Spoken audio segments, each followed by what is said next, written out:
number 108353, Mashaney versus Board of Indigence Defense Services et al. May it please the court, my name is Larry Michael and I represent the appellate Jason Mashaney. Your Honor, I would request 5 minutes for rebuttal. 5 minutes are granted. At the outset, on behalf of Mr. Mashaney, I would like to thank the court for accepting review of this case. We believe that there are several very important issues in this case that are worthy of the court's time and attention. Before I get into the legal issues, I would like to briefly address some of the key facts because I think these facts do tie in to the policy considerations and some of the issues that will need to be addressed on the legal end. Currently, Jason is about 36 years old, but in 2004, he was convicted of molesting his 5-year-old daughter in the Sedgwick County District Court. Throughout the time that he was charged and all the way through trial, he stridently maintained his innocence. He declined to enter into plea bargains because he thought he could win the case and disputed that he had done anything wrong. At the jury trial, he was represented by defendant Sweet McKinnon, who was assigned to his case by State Board of Indigent Defense Services, or BIDS. Immediately after he lost the jury trial, he filed a motion for ineffective assistance of counsel, which was denied by the trial court.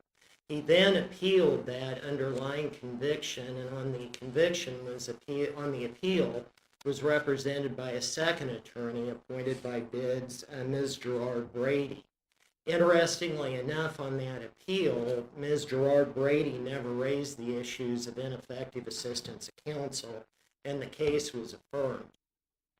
After that affirmance, Mr. Mashaney then filed a pro se habeas petition, or 60-1507 action.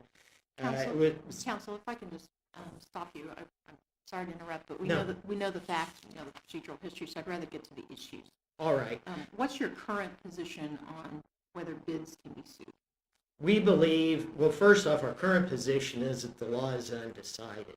Our position, though, is that BIDS should be subject to being liable for negligently submitting attorneys representing defendants such as Mr. Mashaney. And I understand your point about the facts, but in answering that question, I would like to very briefly highlight some of the mistakes that Ms. Sweet made in the jury trial, because I think these go to the issue of the policy consideration of whether BIDS should be liable for providing her to Mr. Mashaney.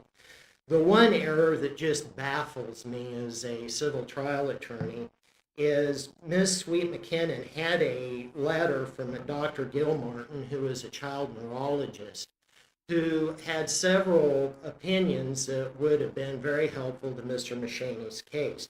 The first was that the child had a diaper rash that would have made it extremely unlikely that the type of molestation that was alleged would have occurred. Did you say it was a neurologist? Child neurologist, yes. Okay. Dr. Gilmartin from Wichita, but he said that because of the type of diaper rash she had, it was extremely unlikely that the type of molestation, and unless you want me to, I won't get into that, it's pretty gross, but suffice it to say, Dr. Gilmartin didn't think that that was likely to have happened. The other thing was that he felt that the victim may have been under the influence of some type of drug at the time she was interviewed. That testimony, though, was never used by Ms. Sweet McKinnon to assist Mr. Mashaney at the jury trial, and as I indicated previously, that baffles me. She also failed to object to improper expert testimony by a police officer that Mr. Mashaney was grooming his own daughter by giving her gifts. Now, where that ties into your question, Justice Meyer, is someone who apparently is this ill-prepared to defend a case of this nature, how does she get assigned to represent Mr. Mashaney? And because this case was dismissed before we did discovery, We don't have any information about what methods that BIDS uses to determine who they're going to allow to represent criminal defendants. But the fact that somebody of this apparent lack of skill was provided to Mr. Mashaney is tragic for him, but it's also scary for our judicial system in general. How many other people are unable or incompetent to be providing criminal defense? The evidence that you're suggesting demonstrates incompetence as perhaps a trial strategy or whatever the determination was not to call a neurologist about diaper rash, and that the victim maybe was under the influence of drugs at the time the victim was interviewed. That's the evidence that BIDS somehow allowed this incompetent lawyer to represent your Well, that's client. one of 5 items. That wasn't the only thing, Your Honor. There were 5 different Well, but things. BIDS has no control Right. over the attorney, how the attorney conducts the trial. That's absolutely right, Your Honor, and we're not suggesting that BIDS should be micromanaging the attorneys they provide. Are you saying that if you cannot sue BIDS as a separate entity with the capacity to be sued, that cause of action cannot be brought against anyone? You couldn't sue the state of Kansas? No, the only people that we can sue would be the individual attorneys who are parties to the case. See, I guess I don't care about whether bids should be sued, because that's kind of a policy question. You know, what we've said, Hopkins case being one that comes to my mind, is that the legislature has to have given a statutory capacity to sue and be sued. And in Hopkins, it was the Highway Patrol. And you can certainly make all kinds of policy arguments for and against the capacity to sue and be sued on that agency. But if there is no statute, isn't that just between you and the legislature and not us? No, Your Honor, we believe that under prior decisions of this court, you've held that certain subservient agencies can be liable for their negligence. For example, the Lindemann case, where the court found that a public library has a right to sue if they own real estate. I believe it was Lindemann or the city of Fort Scott. But in this situation, we do have a specific statute, Justice Biles, that charges BIDS with providing attorneys to protect a constitutional and statutory right. Now, what meaning does that statute have if BIDS can provide incompetent attorneys and they have no liability or no accountability for those decisions? Our position is it's implicit in that statutory charge that they are liable and should be liable if they fail to provide the attorneys who have the necessary competence and skills to represent people in these difficult situations. Counsel, So- I'd like to move you to another, excuse me. Go ahead, I'm ready. I'd like to move you to another issue. Let's talk about the statute of limitation and the exoneration rule. Okay? What is exoneration? I think exoneration would be any action that vacates the underlying sentence. For example, I think if you're wanting to compare exoneration versus actual innocence, the example That's not really where I'm going on this. I'm Okay. more interested in when exoneration under Canaan is achieved. And I think you just said when a 1507, for example. Right, In in this case, I'm Excuse me. sorry. Yeah, that's okay. I think we'll just communicate better if you let me finish my question. Sure. So this is what I'm struggling with, is a reversal or a vacation of a conviction as was obtained in this case a purely temporary thing? Or is it at least liable to be purely temporary because the defendant, plaintiff in the malpractice action, defendant in the criminal action is still subject to prosecution? In my view, my understanding of the case is I think the exoneration occurs when the underlying charge was vacated in the 60-1507 action. I think that's when exoneration occurred. I believe that's when the statute of limitations accrued. And I apologize for interrupting you, Your No, that's Honor. okay. I'm still trying to get used to bifocals, and that's the reason I took my glasses off, and so If- sometimes it's easier for me. Yes, ma'am. Yes. If that is true, how do we know injury? What is the injury at that point? The injury would have been the time that he spent in prison wrongfully. But what if it As is- we argued in our brief, prior to that time, he was in prison because he had committed a crime. After the exoneration, he was in prison because of the negligence of his attorneys. But what if he, on retrial, he is reconvicted? Well, Is then found guilty? then there would be- There would be credit for time and there would be no injury, is that? I mean, what would the injury be at that point? if he was retried and reconvicted, there'd be no damage. And so how can we know that at the point of relief from the 1507? Don't we have to know the ultimate outcome of the criminal proceeding? Well, we certainly, I suppose you could make that argument. In this case, we do because he pled to the lesser charges for So- time served. So has the cause of action accrued? In my Are all of the- opinion, Are all of the elements present? in my opinion, the cause of action accrued at the time the 1507 was granted. If not, then it accrued at the time that he pled guilty to the lesser charges for time served. One of those two dates, in my opinion, was when the cause of action accrued, either of which was well within 2 years of the date the petition was filed. And can you address the significance or not of the Alford plea as opposed to other pleas that were available? The Alford plea, as the court knows, is a U.S. Supreme Court recognized plea where you can plead guilty but maintain your innocence. It's interesting to me, the only cases that I am aware of that have addressed the issue of whether an Alford plea precludes a legal malpractice case were decided in favor of the malpractice plaintiff. Those are the two cases from the state of Washington, and the Faulkner v. Fausthog and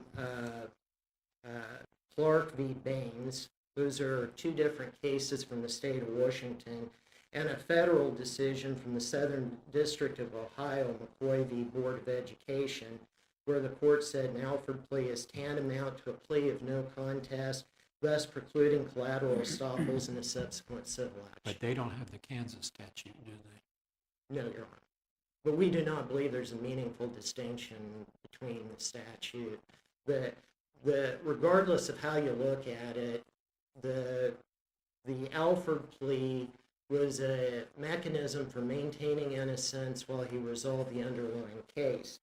And again, I know there's been arguments made by the defendants that Mr. Mashaney had the right and the opportunity to go through a retrial. But our position would be that no human being put in that situation after what Mr. Mashaney has been would pass on the opportunity to get off, go home for time served and have another trial. Well, that was the whole point of Alfred, is that you could enter a plea to take advantage of a favorable plea arrangement and still maintain your innocence. I mean, that's the whole point. Right. On an Alfred plea in Kansas, my understanding was always that, you didn't even have to have the facts that would support the crime to which you're pleading. And they changed the crimes here. Was there a factual basis for the amended charges presented? Again, we didn't have a chance to do discovery, so I haven't had an opportunity to take Mike Whalen's deposition. But my understanding was, and this is just my understanding, was this was just the district attorney, this was a proposal they offered to resolve the case. And I would submit if the district attorney really felt strongly that they could have won a retrial, I don't think they would have let Mr. Mashaney off for time served after he'd only served 7 years on a nearly 40-year sentence. But obviously, that's just speculative.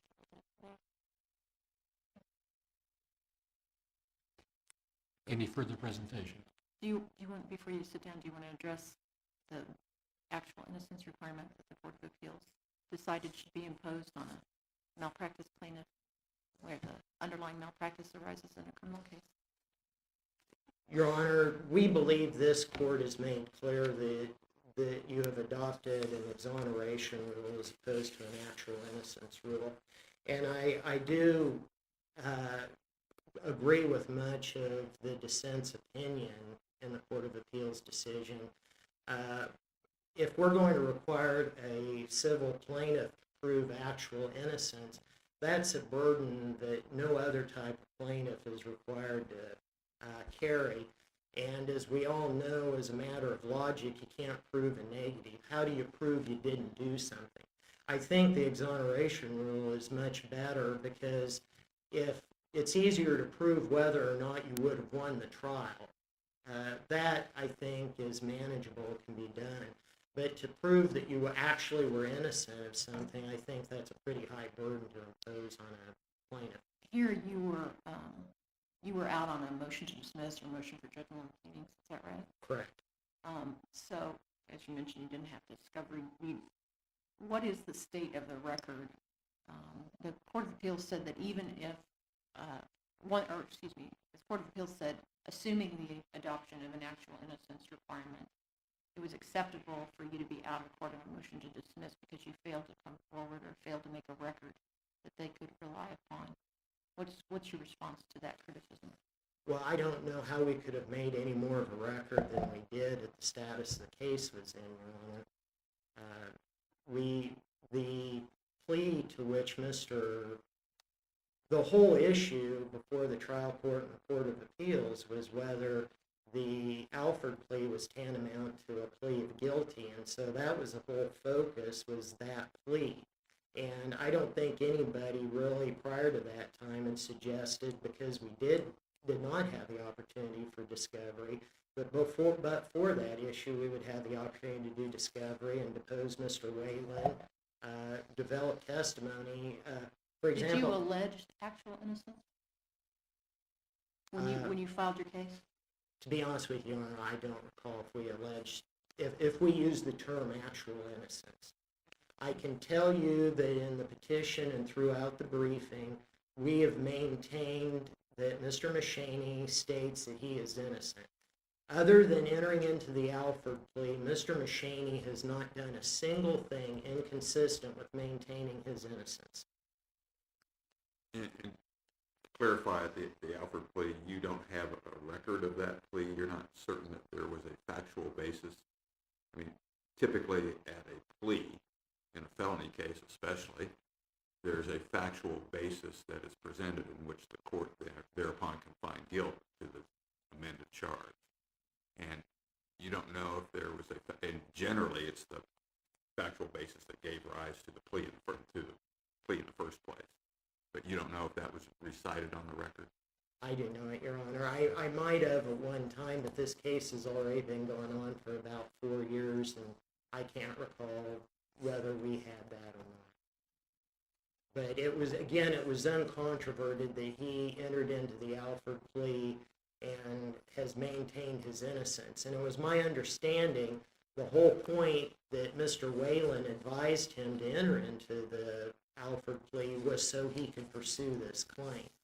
That was the whole thought all along, and I believe that if this case is remanded and we depose Mr. Whalen, I believe that's what his testimony is going to be. Any further questions? Thank you, counsel. Thank you.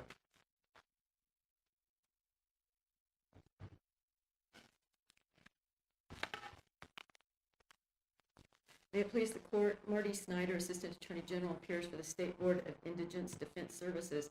We have agreed to split our time with 1 minute for me, so I will be very quick. 10 minutes for Mr. Finnerty for Appellee Sweet McKinnon, and 4 minutes for Mr. Vicks for Appellee Gerard Brady. Thank you. Even plaintiff does not dispute the following facts.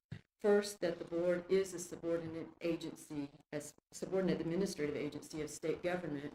Second, that the Kansas legislature has never granted it the capacity to sue or be sued. And third, that this court has consistently made it clear in its prior decisions that only the legislature is the proper forum to authorize sui juris status for state agencies. The plaintiff complains that he is aggrieved by the board's lack of capacity to be sued. However, his remedy is clearly with the legislature rather than the courts. Therefore, the board prays the court to affirm the district court and all three members of the Court of Appeals on this issue.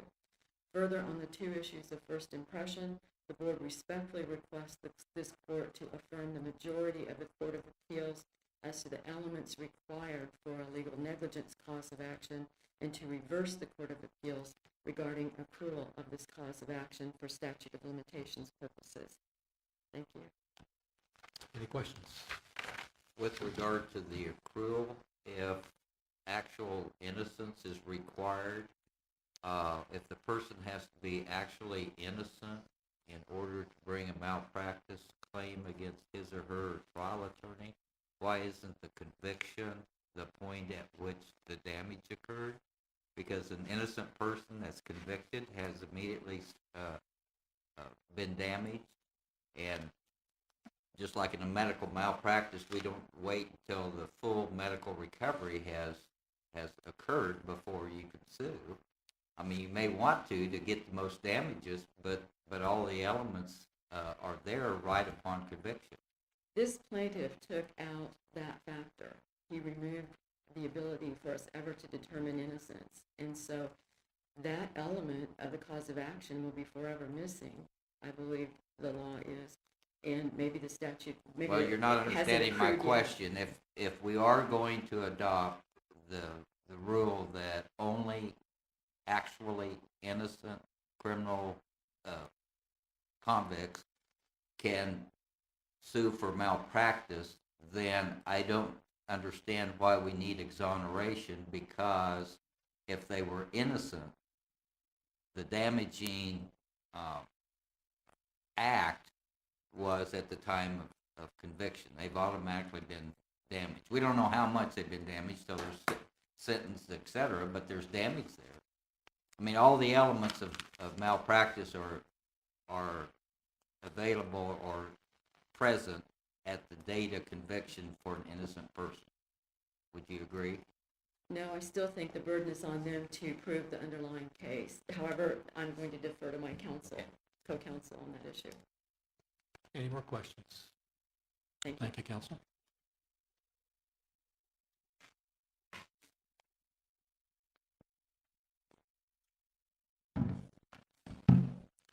May it please the court, Tim Finnerty for defendant Sarah Sweet McKinnon. Between Mr. Vicks and I, we have divided the tasks of addressing specific issues. I have, or will address the actual innocence and exoneration, Alford plea issues. Mr. Vicks will address the statute of limitation issues as common between the defendants. At the time your client was representing the defendant here, he had a legal presumption of innocence. Yes, Your Honor. So if innocence was a requirement of condition preceding to malpractice, why wasn't your client, if she did commit malpractice, committing malpractice upon an innocent person at the time? Well, we start with a presumption of innocence, and of course, that's not what resulted after a trial. The proceedings were attacked subsequently on a 1507 proceeding alleging ineffective assistance of counsel. Yeah, So we understand how it played out here, but I'll ask you the same question.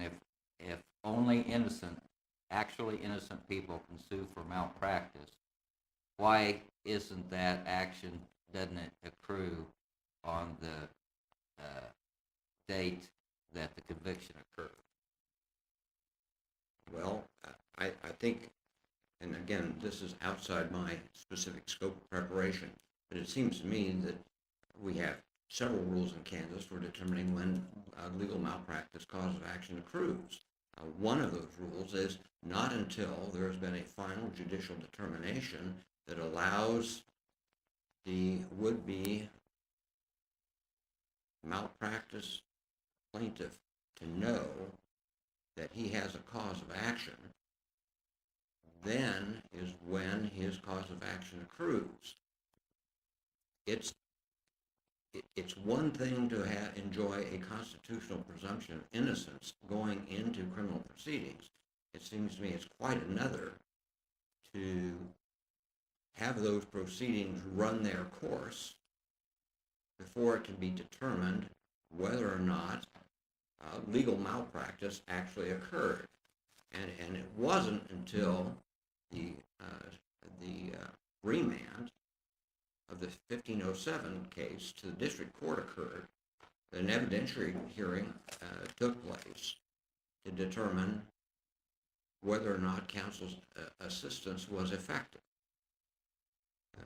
And it seems to me, again, this is Mr. Vicks's argument, but it seems to me that that's the signal event that determines or tells the malpractice plaintiff that he has a cognizable cause of action, because at that point there has been no determination that counsel's assistance was ineffective.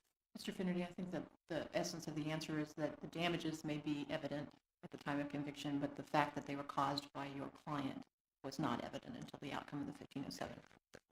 You succinctly stated it. And let me see if I can just take that a little step farther.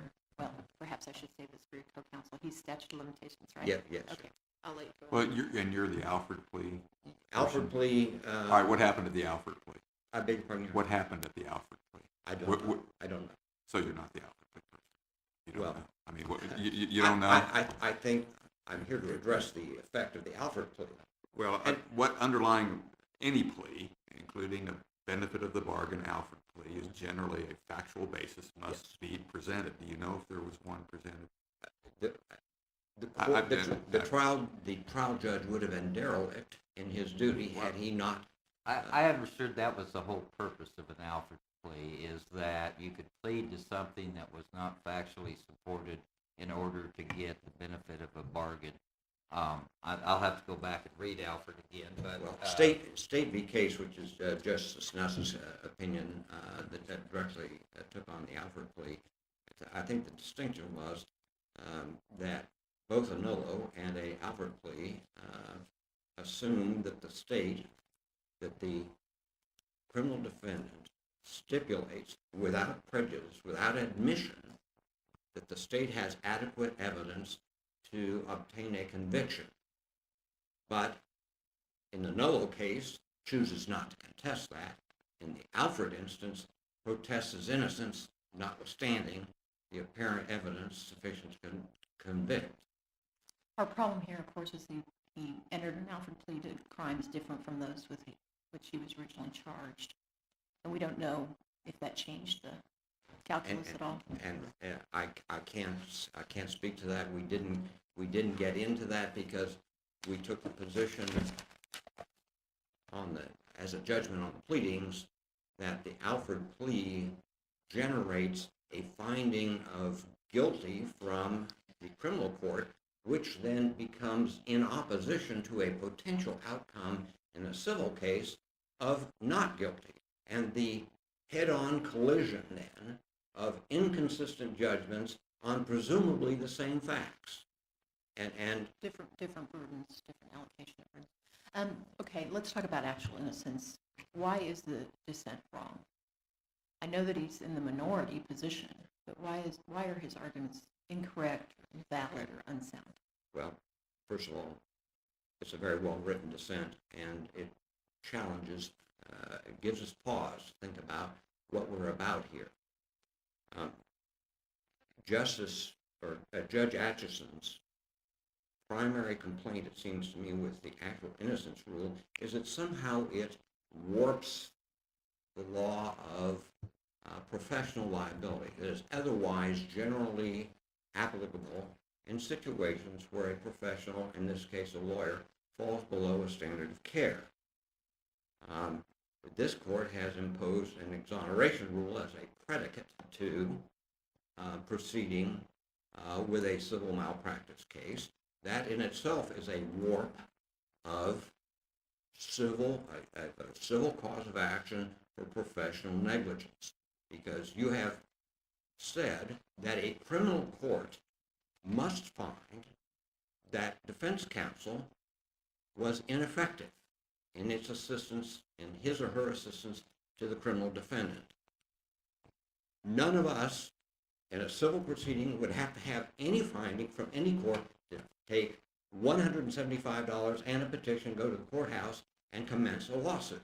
So already, and Justice or Judge Atchison concedes that a 60-1507 adjudication of ineffective assistance is a legitimate precondition Which, He to a concedes lawsuit. that he's bound by that. By our Pardon now? he concedes that he's bound by that by our prior precedent, that exoneration has been the rule under our And- case law. But he says, why pile on? He says, why pile on? Okay, It's well- already a barrier.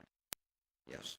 And there needs to be an additional barrier of actual innocence, That's what I want you to address. Why? because a criminal defendant is in a fundamentally different position than a civil plaintiff. In what way? A criminal defendant has been found to be guilty of a crime. And that finding's been set aside.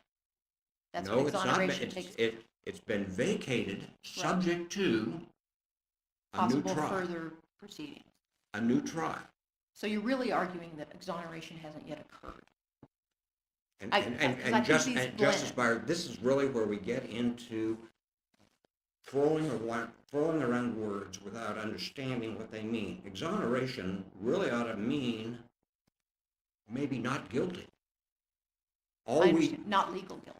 not legal guilt. Yeah, I understand the distinction that you're trying to make. I'm just saying that they really blend. And it seems to me that your argument is really focused on whether there's been an exoneration yet, even a finding of no legal guilt, because putting aside the Alford plea for a minute, because this case is strange because of the Alford plea, but at that point, when he brought his action, when the 1507 had been resolved in his favor and his Yes. original conviction had been Vacated.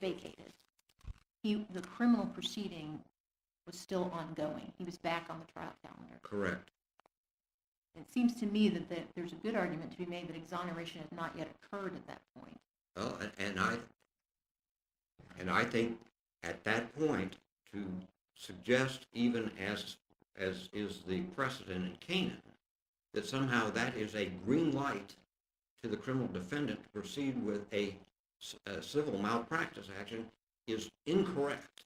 Okay, That's so let's just assume I agree with you on that point, or I may Okay. agree with you on that point for a moment. Then why have an actual innocence requirement on top of that? Because a criminal defendant who has been found guilty has breached the social contract with everybody in society. A lot of civil plaintiffs are not very nice people. They aren't guilty of crimes. Well, This neither per- is this neither person- is that person at that point. I beg your pardon? Neither is that person at the point this action was brought. Neither was Mr. Mashaney at the point he brought this malpractice action. He was not guilty at that point either. He was in limbo. He was in a legal limbo. He'd been He'd been, accused. he'd been accused. He'd been tried. Ineffective assistance of counsel was found.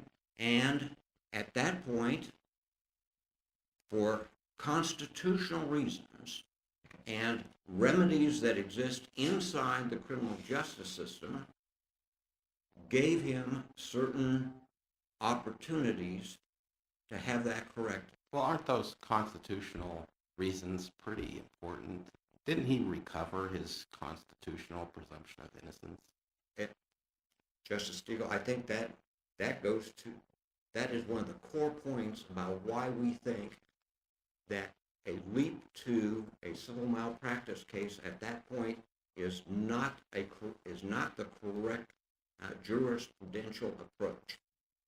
I understand that's your argument, but you keep buttressing that with the claim that Mr. Mashaney was convicted, he's breached the social contract, but that conviction was set aside. He regained his presumption of innocence, and in fact, on the record of the case, it looks to me like he still has the presumption of innocence. He's never been convicted He has the presumption of innocence for the crime that he was initially charged with, aggravated indecent liberties, correct? No. That morphed. He agreed to a change of game plan when the state came to him with a plea bargain and said, in exchange for an Alford or a plea to these amended charges, we will give you this deal. And doesn't he still, even after that deal, isn't he still entitled to the constitutional presumption of innocence with respect to the charges which he was originally convicted for, and those convictions were set aside? The convictions for aggravated indecent, the convictions that he was initially convicted of.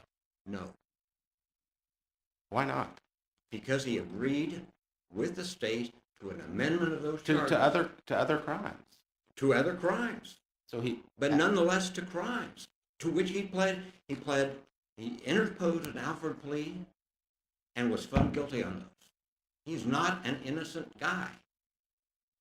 He's been adjudicated in criminal court of a crime.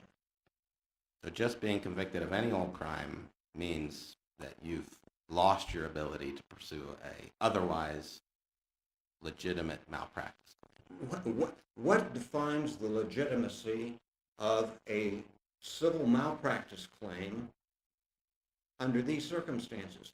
If you Well, are that's the question. That's kind of what we're struggling well, with. and I think these are fundamental policy issues. But why do we make that policy?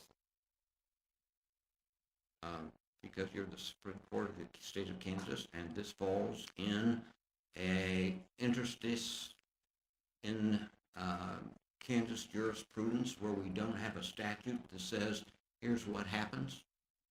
It's a common law cause of action.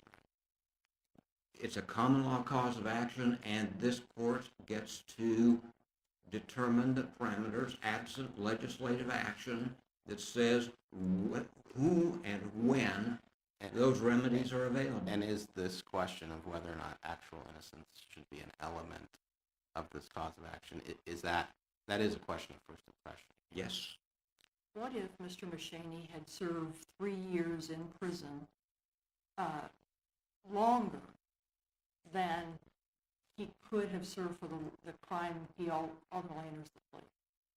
By the time it got corrected, would he? So what I think you're suggesting kind of one of the scenarios that Judge Atchison mentioned in his dissent, which is the man has been harmed Has been harmed. by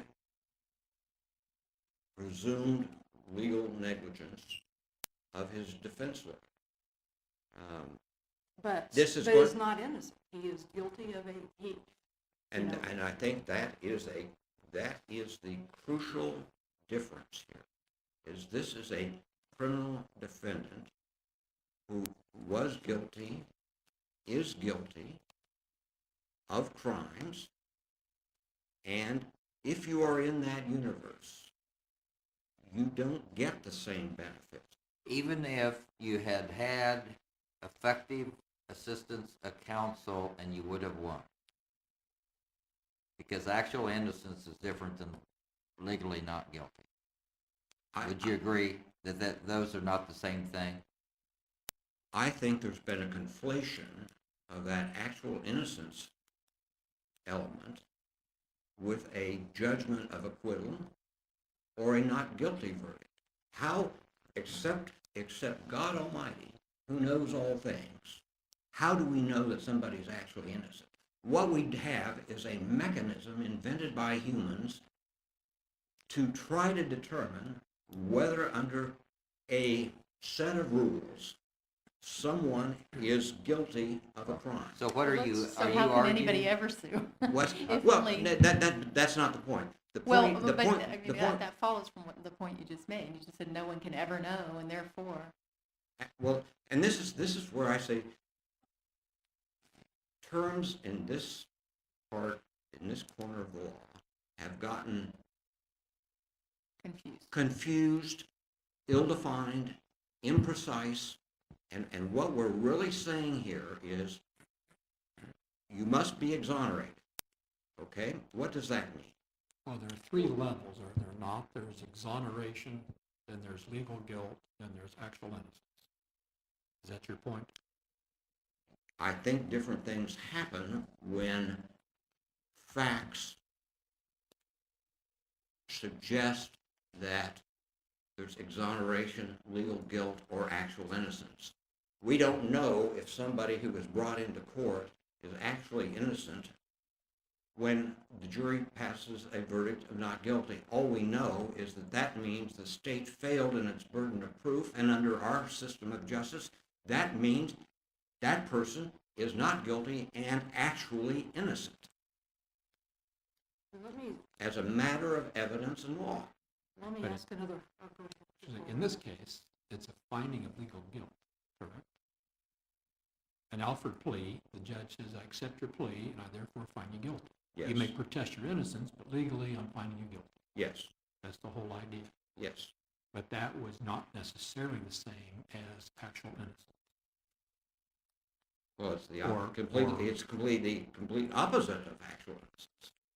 We don't really know. Well, It I don't know. wasn't How actual. can We how don't, can we I don't don't really mean to know argue because we with that. don't know about the crimes. We I don't beg know what the pardon? factual basis of this plea was.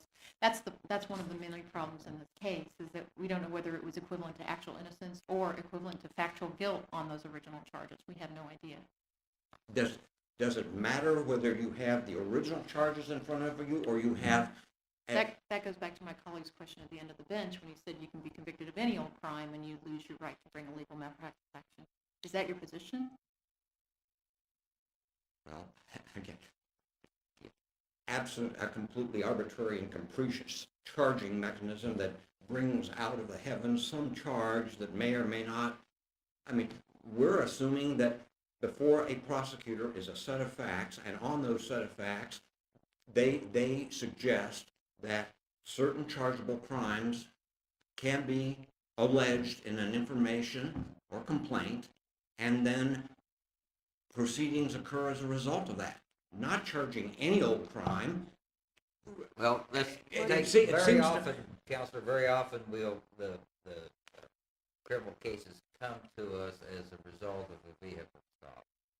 And those stops are usually generated by a traffic infraction, a failure to signal for 100 feet before the turn.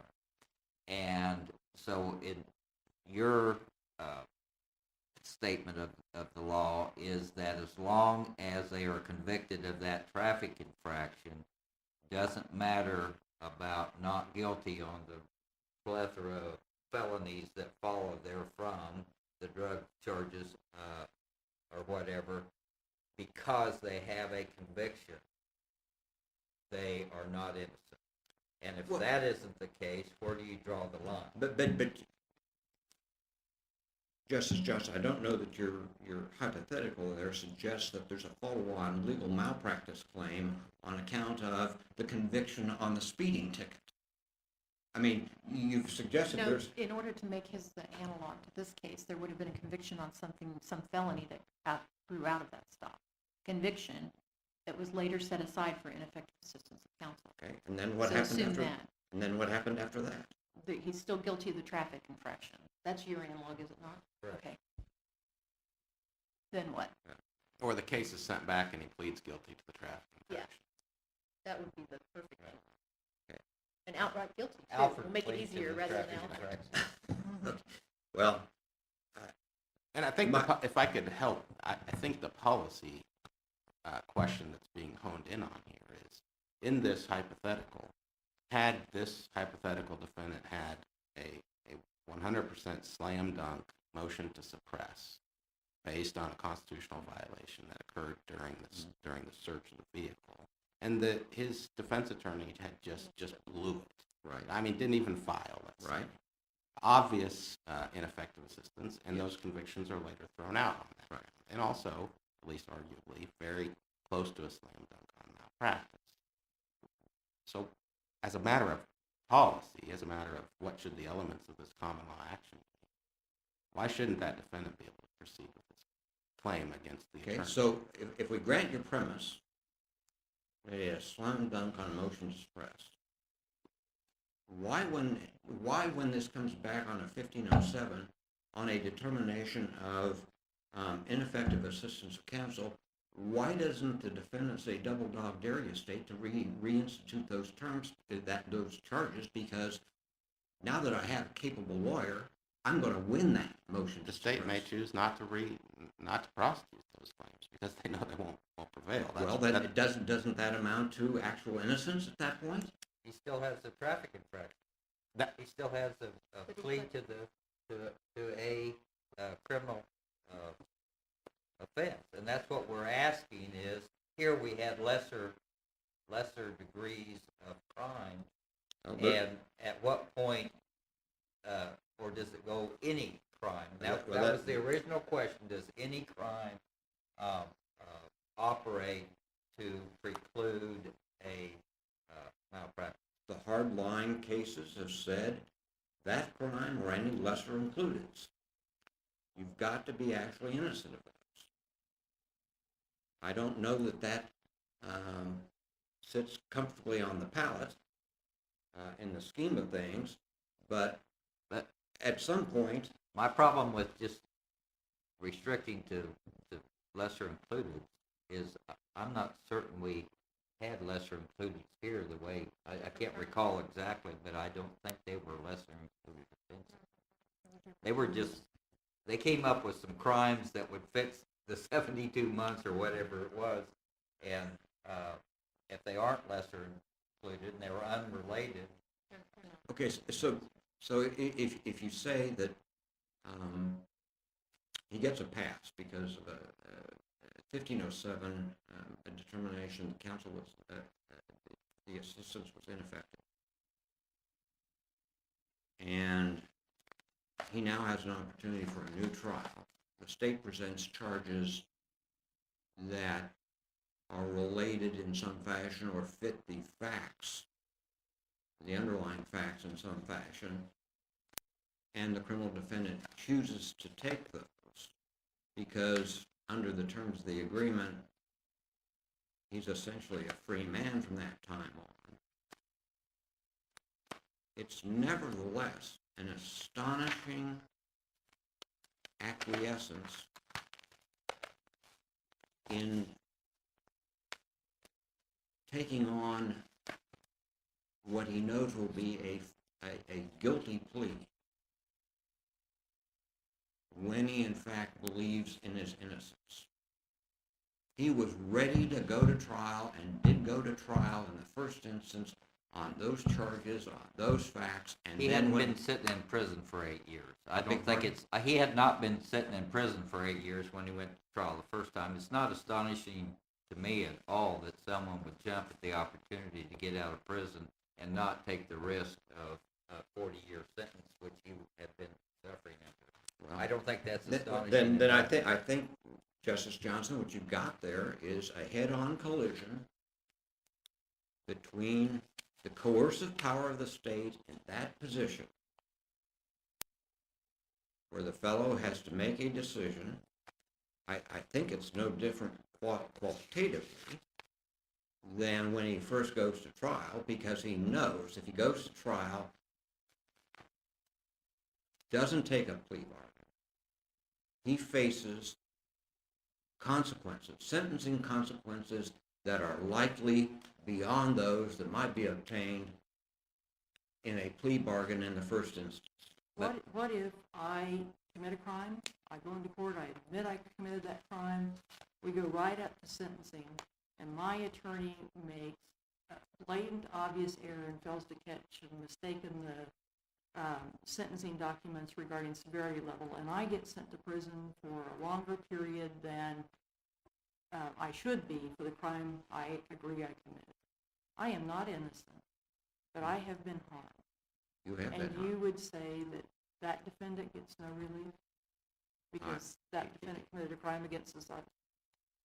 I guess that's me. I started it with me, and then I didn't want to serve that extra day, so I changed it. Well, there's I think it's the Wiley case looks at that and says, look, you're crossing back and forth between universes here. Inside the criminal justice system or the criminal jurisprudence, we have ways to correct this. They may not be satisfactory in all instances, and they may produce some pretty disturbing results. But to then translate that wrong into the civil arena and say that that is worth money damages when that individual has broken a fundamental social compact. Seems to me like a policy reason that justifies that difference in outcome.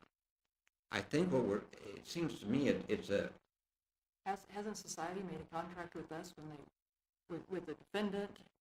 This is the notice of what you will be punished for this crime. How does society then get the right to punish them for a longer period because of a mistake by the attorney? well, I think that's the countervailing policy, and the It- one that just is really difficult to swallow with an actual Justice Luker, innocence. that's absolutely right. I mean, that is the quandary, and I think Judge Atchison brought that to the fore very well in his dissent. But this does come down to, I don't think a civil plaintiff in a professional, in the garden variety legal malpractice case that occurs outside a criminal context is in quite the same position as a criminal defendant who has been found guilty of offenses, and that there have been errors committed in respect of the result, that those are essentially non-compensable in the absence of actual innocence, which an actually innocent convicted criminal is returned to the position of a garden variety civil malpractice plaintiff. I don't know how well that sits as a matter of policy. It doesn't sound very fair, but it seems to me there is great danger here in moving easily and smoothly between the civil and criminal environments and using the Alford plea, which in the State versus Case discussion talked about whether an Alford plea justified an upward departure under a certain set of circumstances. The Alford plea is a creation of criminal law for a set of circumstances unique to that arena. I don't know that it's appropriate to then translate that concept across to a civil environment and say, oh, well, in the criminal environment, that is never an admission of guilt. And so that plea is not admissible to show that the malpractice, former criminal defendant, now plaintiff, malpractice litigant does not suffer some disability on account of that Alford plea.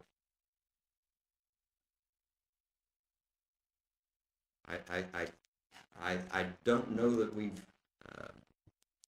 there's much more to say on those points, because I think you are down to a tough policy question. And I think, if I may suggest, your decision in this would go a long way if you clarified whether exoneration and actual innocence are really what they seem to be. Does an exoneration following a 1507 motion clear the way for a malpractice case? Shouldn't something more follow from that? If the criminal defendant does not choose a trial and an adjudication in a forum uniquely suited to a determination of guilt or innocence, and chooses instead to take a plea bargain, there's got to be some kind of consequence that comes from that.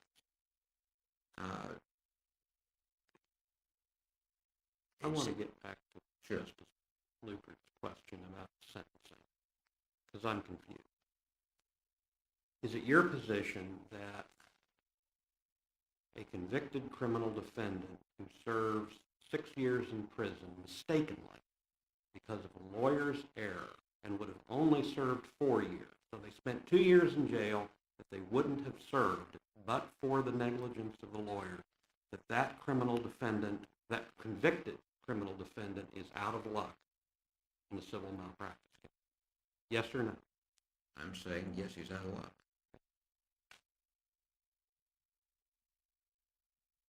I think that comes out of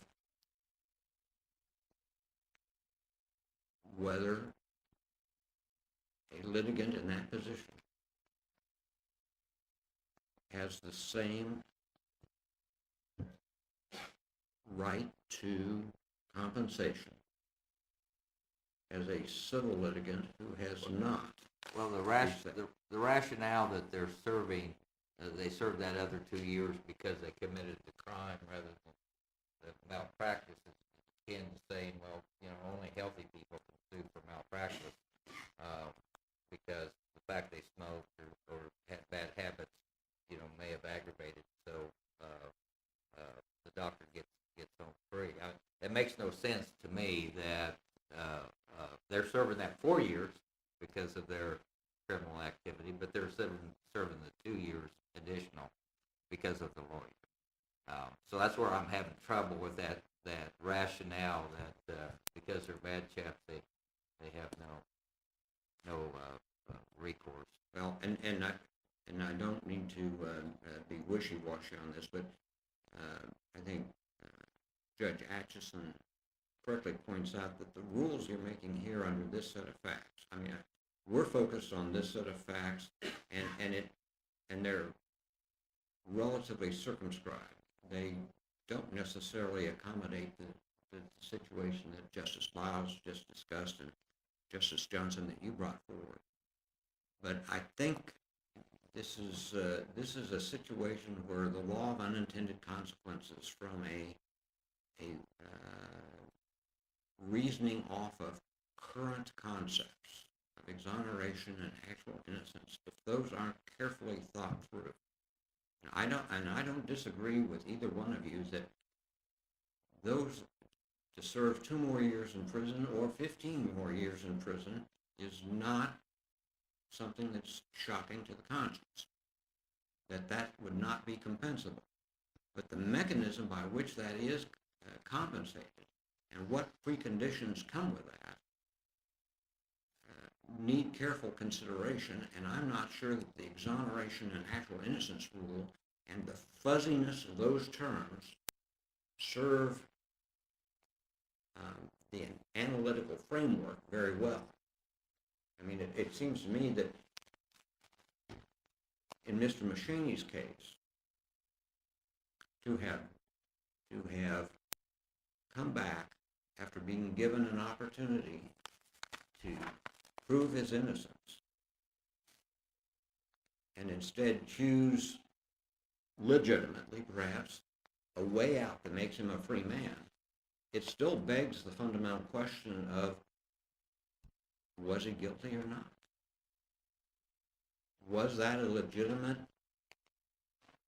Should he be able to recover from his defense lawyers under that set of circumstances when it's not clear whether a new trial would have exonerated him, i.e. found him not guilty? Aren't those policy concerns that you're raising, aren't they just subsumed within the centuries-old common law elements of tort?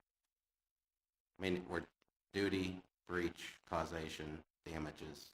I mean, can't you argue all these things to the jury in the civil case?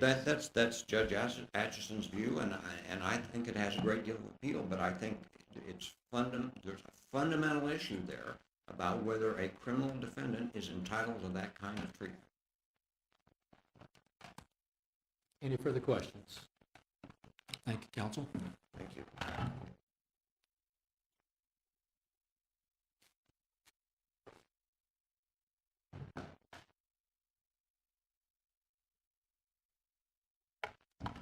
This is a bit of a poser, isn't it? I would like to maybe clear up a couple of record things if I could help.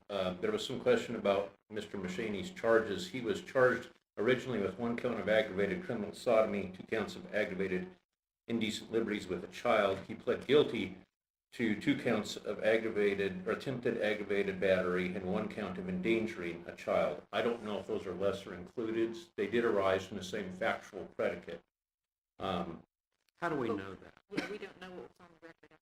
Well, we do have, and I can't tell you exactly if this is going to answer your question, but Judge Rosen, you asked about what happened at the Alford hearing. In the record at Volume 3, pages 2 to 10, the plea document is there, and I believe that sets forth the base allegations that the defendant ended up pleading to in the criminal case. Now, whether there was a finding about qualitative evidence, I don't know if that's answered by that document. And Justice Johnson, you were asking, isn't an Alford plea just, I'm not saying that there's enough evidence here or anything, I'm just going to kind of do this to get past it.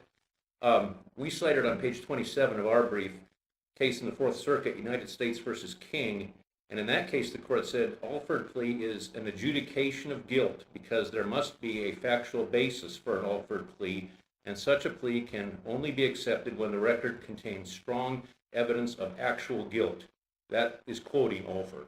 Right, and that's my point, is we don't know what that strong evidence of actual guilt or whatever it is, what the factual basis is, and it might be in that document you said. It possibly could be. I'm not sure it's relevant because he pled it and it was found guilty. I don't know if the court now goes back and collaterally examines that, or the existence of that is enough to make the I policy think you're going to decisions here. assume the existence of facts supporting what he pled to. The problem is, are those facts the same as underlay the original charges? That's where we're having. I understand the court's concern with that, and I understand that the court's concern is that you may not be guilty of this, may be guilty of this. Isn't there some remedy for the difference? It's policy question that some courts have said, look, you put yourself in the position by committing a crime. And by putting yourself in that position, you can't get money because your conviction was higher than it would have been. That's the basis of the courts that have found the actual innocence rule to be a requirement.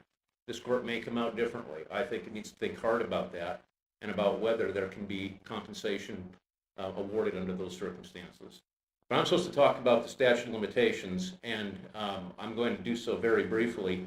Even though this is a common law cause of action, the legislature has the prerogative to establish a statute of limitations and also an accrual rule. And the statute of limitations that applies here is KSA 6513. Subsection B of that statute says that the cause of action accrues essentially when the injury is experienced, or at least when it's reasonably ascertainable.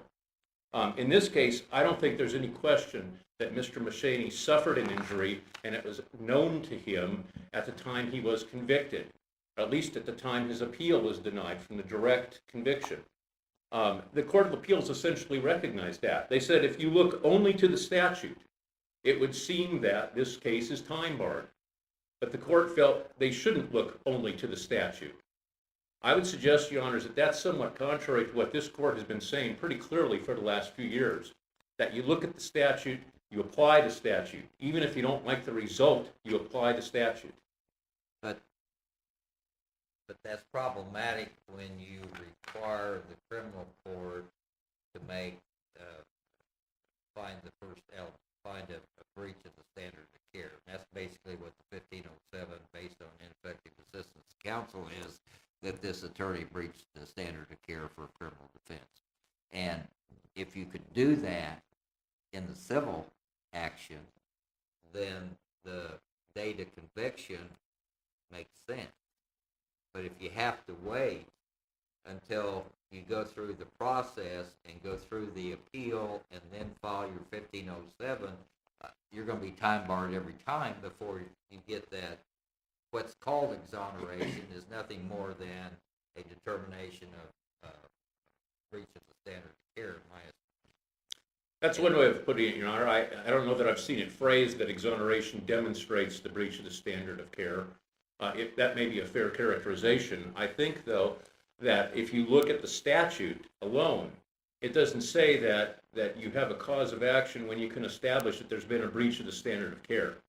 You have a cause of action when you have an ascertainable injury. And that certainly has happened with Mr. Mashaney well before, 2 years before he brought this suit. But the underlying test is whether you can bring suit. And as long as we say you have to go through a 1507 before your cause of action accrues, then I don't see how you can apply 6513 to accrue it earlier than it could be filed. That's the problem. Well, then that's why some states have come up with a two-track approach, which I'm not going to go into detail explaining because I think it's explained plenty in the briefs. But I would point out that in Jeans versus Bank of America, that this case decided in 2013, one of the arguments that was made there was based upon a Texas opinion in which the court there said that legal malpractice claim accrues when facts have come into existence that authorize a claimant to seek a judicial remedy. In other words, you've got everything you need in order to file and seek your judicial remedy. And this court rejected that approach, saying that, but under many years of Kansas case law, typically a legal malpractice cause of action instead accrues when a fact of injury becomes reasonably ascertainable to the injured party. For this reason, we are not persuaded by the Bell Court's reasoning. So this court has honed on very carefully to the statute's requirement of a reasonably ascertainable injury. And I don't think anybody can make the argument that that did not happen to Mr. Mashaney well more than 2 years prior to when he filed this action. Well, I think I can. Okay. Maybe it makes no sense, but I'm questioning how his injury is ascertainable until he's been exonerated. Well, he's in jail. Yeah, but he's in jail because he's guilty. Isn't that what we've talked about? That Well- he's in jail because there's been a legal finding of guilt, and we're saying that it's only when there's exoneration that he may have a damage. So isn't exoneration the point it's ascertainable? Well, Your Honor, I think if I understand what you're saying right, is that while he's in jail before exoneration, the cause of that is his criminal conviction, not his lawyer's malpractice? Well, it's a little like, I guess, the cases where a physician injures somebody, you know you're injured, but you just don't know the rest of the story, that there might be some cause, something the physician did that caused that. And we look at when that might be reasonably ascertainable. Well, if you use that, Mr. Mashaney filed a 1507 motion saying that I'm in jail because my trial attorney and my appellate attorney were ineffective. So at that time, he had ascertained the cause of his injury. He did that in 2008. And it was 4 years later that he filed a lawsuit against them. But he was saying, I know that they messed up. And that's why I'm in jail in 2008.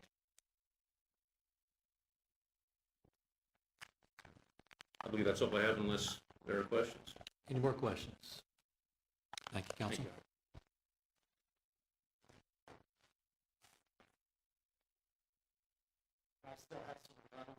Certainly. I do have to say, I think this is the longest appellate argument I've ever been involved with.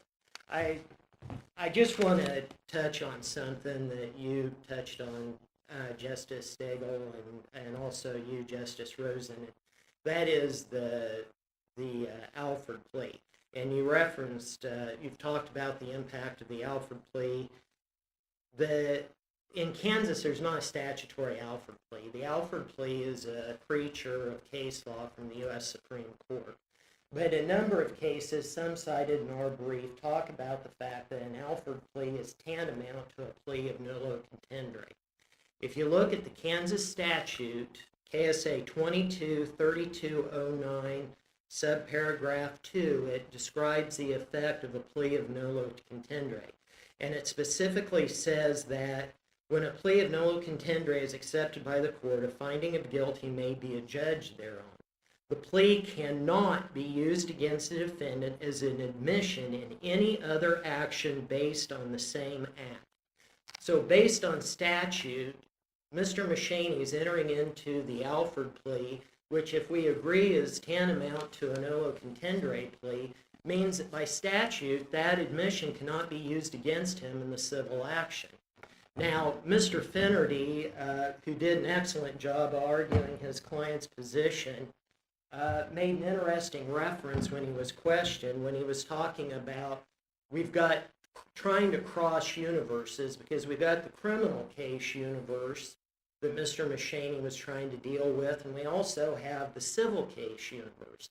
And I think that's a good analogy, and I'd like to borrow from Stephen Hawking for an analogy to maybe to solve that question. If you have two universes, theoretically, how you get from one to the other is a wormhole. So do we have a wormhole in this case that would allow us to bridge from the criminal situation to the civil situation? And I would submit that is exactly what the Alford plea is intended to be. If you go to the Faulkner v. Fosshog case from the state of Washington, the facts are nearly identical. The only difference is the defendant was charged with second-degree murder instead of child molestation. The court specifically found that entering into the Alford plea allowed the criminal defendant to resolve the criminal case while still maintaining his ability to pursue a civil action, and that neither estoppel or public policy precluded a legal malpractice claim. The federal court from the Southern District of Ohio in McCoy did the same thing, and that was a case where a teacher had been accused of molesting children, and there was a civil action. And they were trying to use the defendant's Alford plea in that case as an admission in the civil case also. A little different scenario, but the same effect.